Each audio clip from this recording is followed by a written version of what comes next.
There it is. Good morning. It's the Wake and Bake. Buck and pals and all their fascinating friends and mysterious enemies in the super scientific century.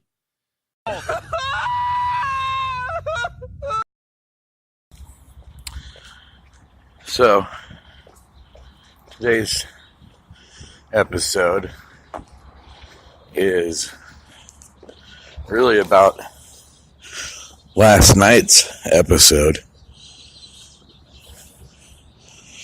I mean, I don't know what happened this morning, but I know that there's got to be some sort of a spin on yesterday. You know, I don't vote, and it just seems like, as usual, everybody's really passionate about this voting thing. It's weird because I'm trying to think of the last time that I noticed people being this extreme about their voting beliefs or their Democratic, or what is it, their voting party. It's not really a Democratic party, right? I mean, it is. But anyways,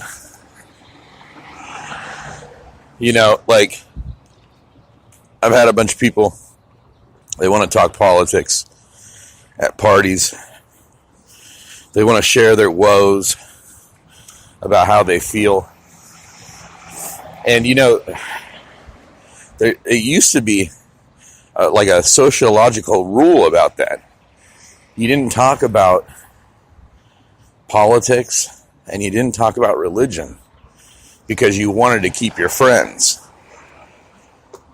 But now that it's couth, really. I call it couth. Maybe I'm using that word wrong. But to me, couth is like common courtesy. To me, couth is like public decency. To me, couth is,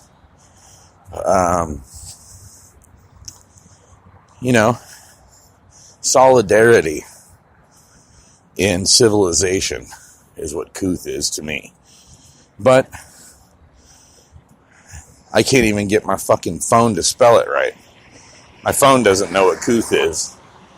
So how do I expect any of the millennials or younger to know?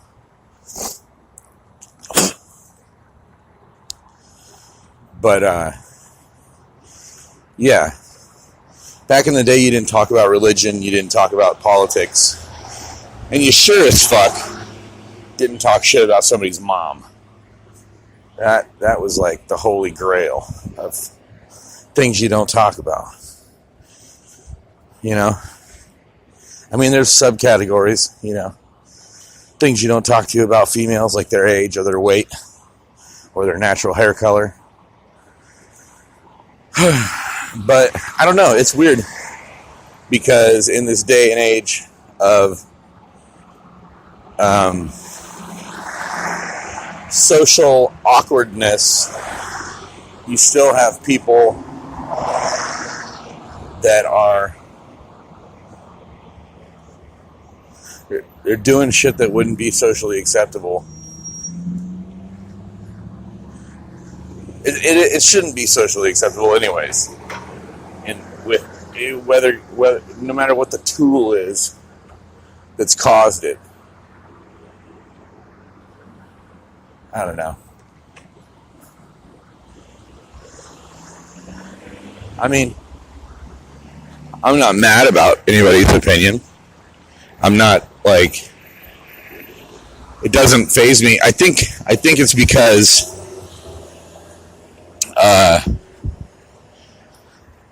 I do have that. Like, you know, it takes somebody really wanting to push their agenda on me to make me say something out loud, like, that really pisses them off. Now, mind you, I'm the guy that goes to baseball games, and I don't give a fuck about sports. I just go to yell and be with my friends and feed off the crowd energy, you know, much like I'm feeding off your energy right now. But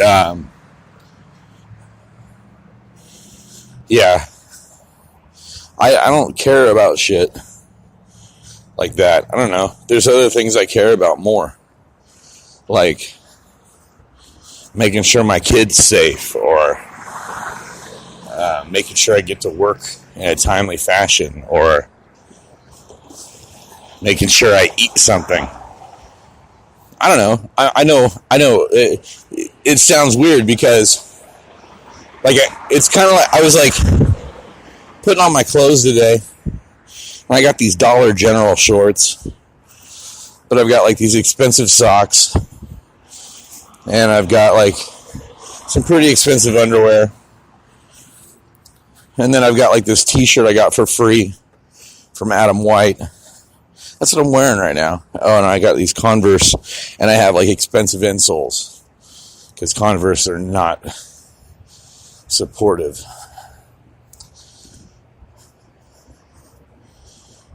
But anyways, I was thinking about it when I was putting all these clothes on, is that I've always chosen to externally wear my cheapest clothes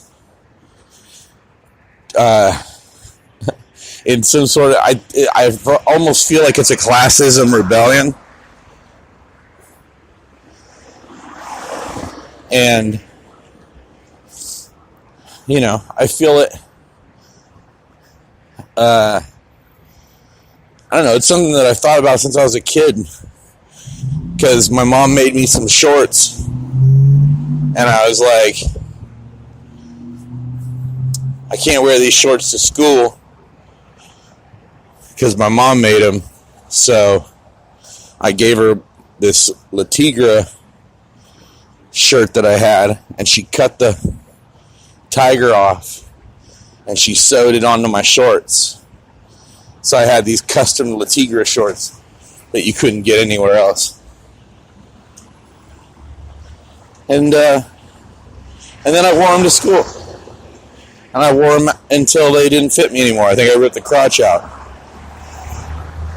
And I don't remember anybody ever saying anything to me like those are some fake Le Tigres. You know? But I felt like they would have if they had found out. I don't know.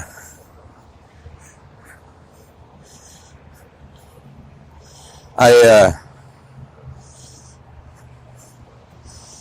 guess I got kind of off track here. So the whole thing is last night North Korea and America met up to talk about nuclear shit, and that's what I was getting at, is the spin on the event is, you know, one side's going to post a bunch of pictures of smiles and handshakes, and another side's going to post pictures of grumpy faces and folded arms.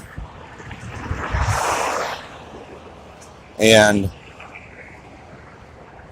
you know, somebody asked me, well, I'll tell you, it was Johnny of Johnny and Kelly fame. I drunkenly walked in circles with him last Wednesday after Tracks on Wax, and he was really wondering why I supported Trump, because a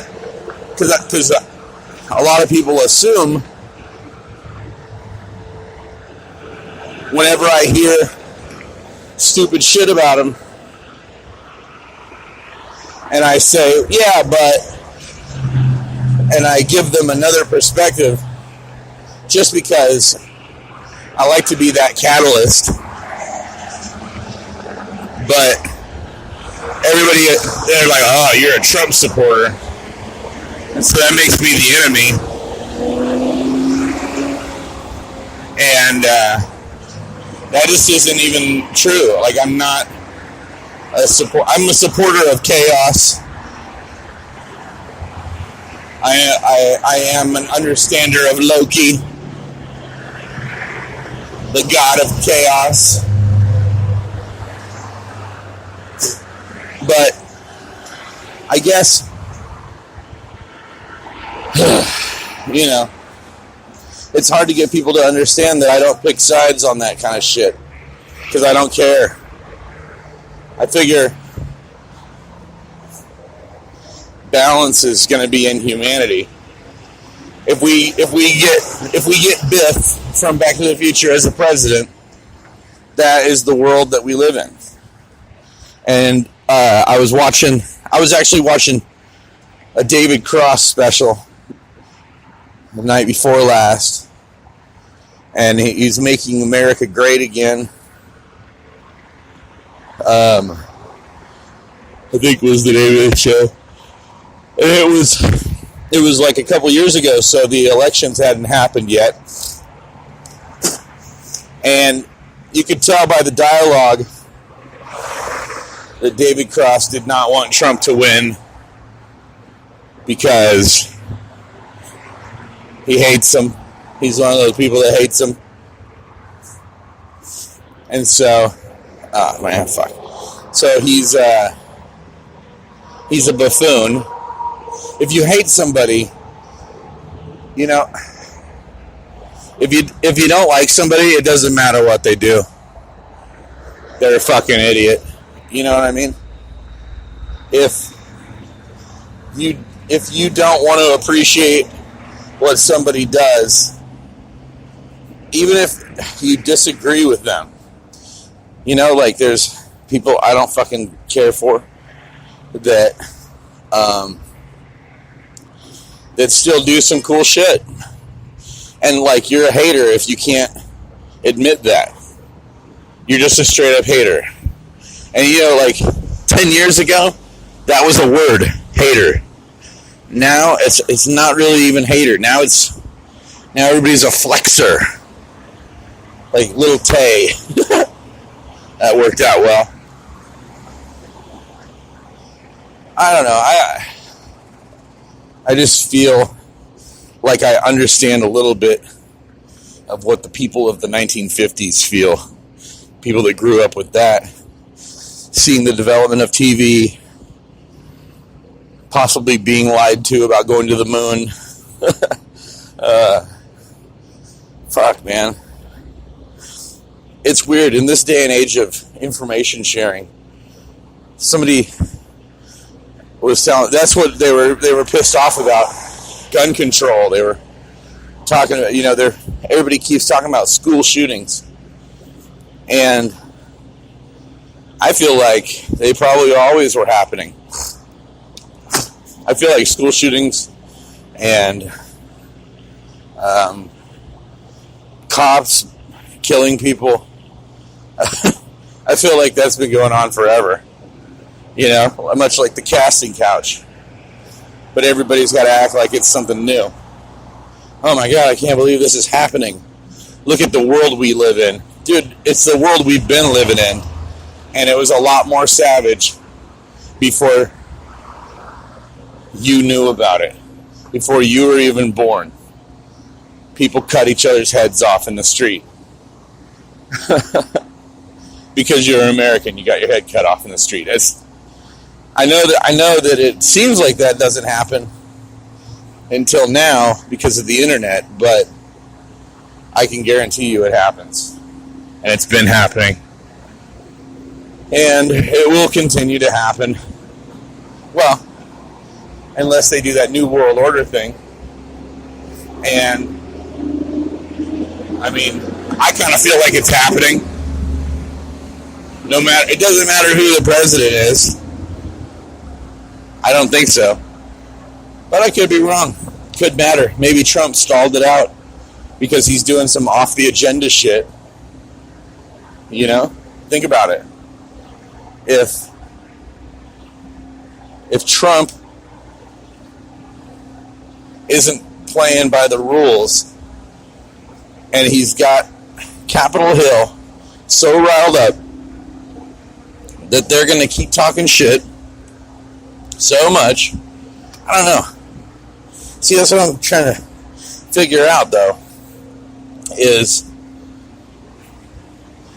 that shit-talking agenda, is that politically driven, or is that just goons? Is that just angry people? You know what I mean? Because Trump is a racist. Clearly, he must be, right? I mean, all racists hug black people. That's the first thing they do, and they make sure that everybody understands that they like black people. That is a huge racism move.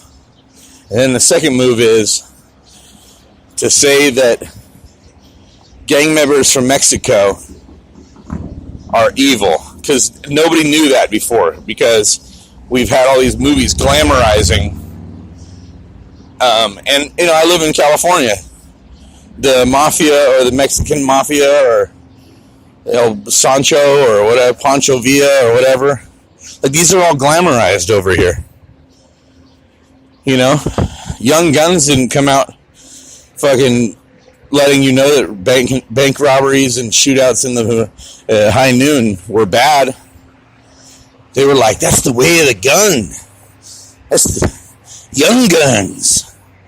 That's the way it was for young Sutherland, or you know, whoever,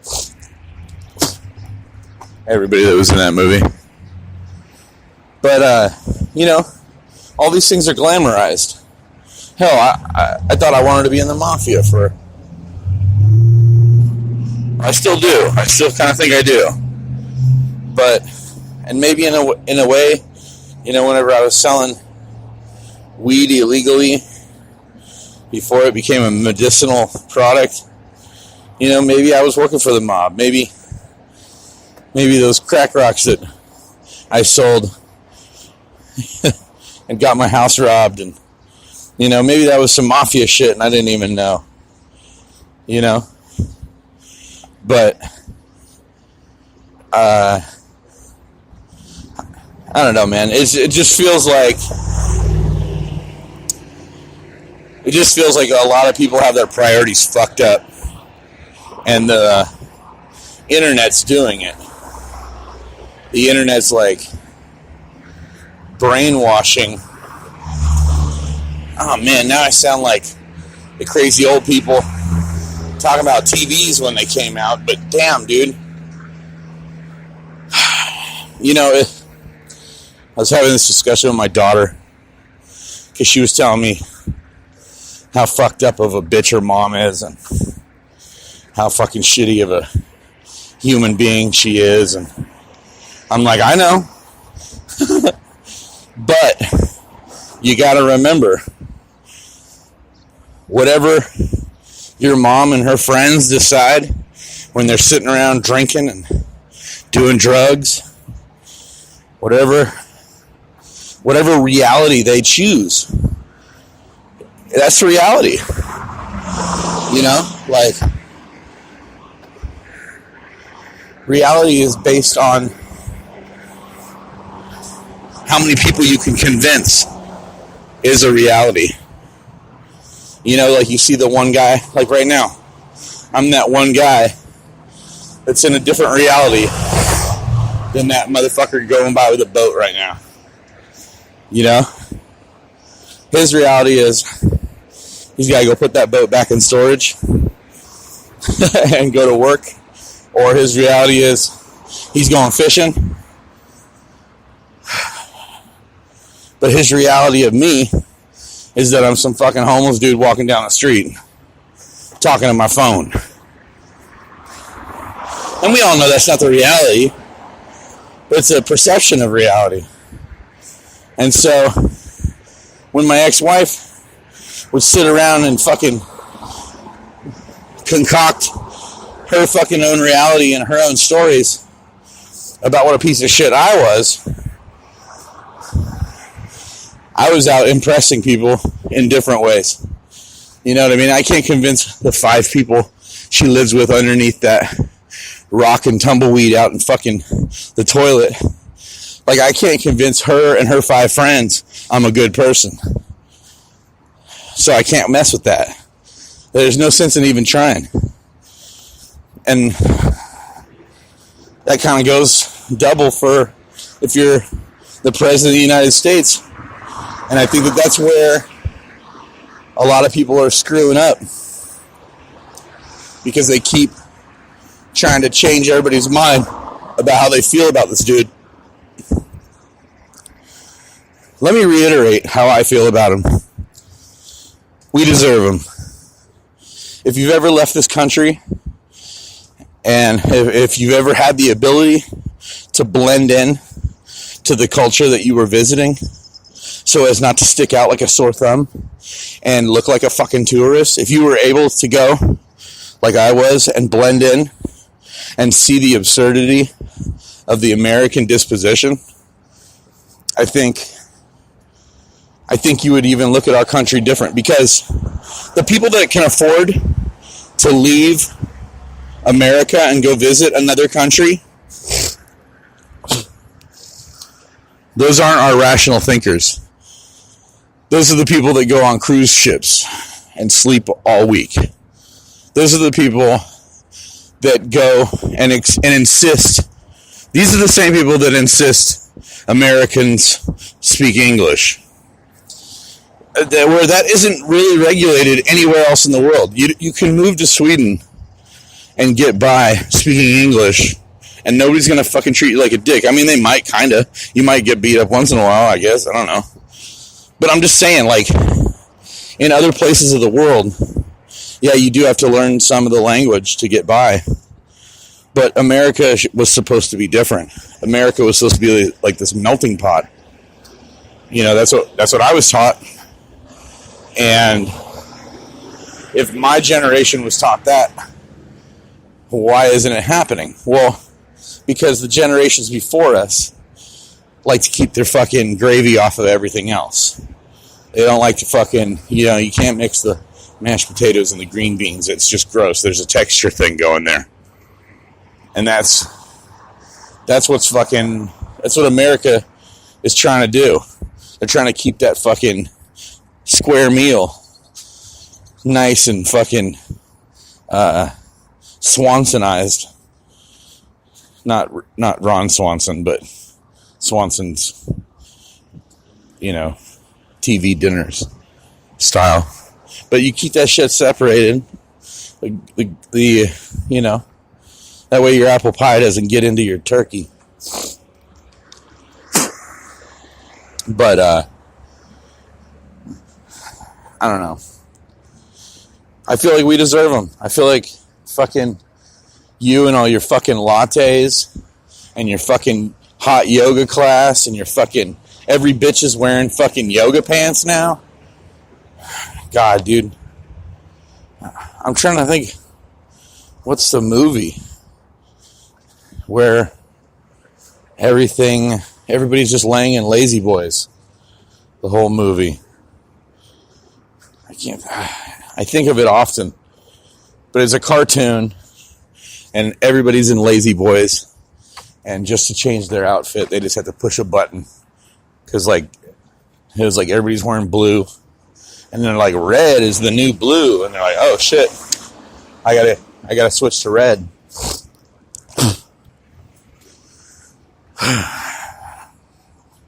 I feel like that's real. I feel like that's really where we are. And we deserve it. As a nation. And, the thing is I don't care either way. I don't want to block people. But it seems like I've been blocking more people on fucking my social network because they're talking shit. And it's just negative. And that's why we have Trump. It's like the 4 agreements. Somebody actually just brought up the 4 agreements to me on Sunday to tell me that that we're cool. We're not, yeah. She doesn't hate my guts because she believes in the 4 agreements, which I thought was pretty interesting because that's how I just move forward. 4 agreements is pretty important to understand. I'm not going to go over it today. Save that for another episode. But, you know, if you don't want this Trump world that we live in, then you really have to change it. And by shouting in the street, I mean, fuck, dude. Part of the whole thing, you know, that I've seen in this year is I saw everybody defacing Berkeley. I delivered flowers over to Berkeley during the school season this last year, and I was there every week. And one day, all those fucking campers, all the campers, the fucking ones that what are they called? Inhabit or occupy. Inhabit. Yeah. These Occupy motherfuckers were all cleaned up. And it was nice because I could see they put in some new grass. Some nice new sod.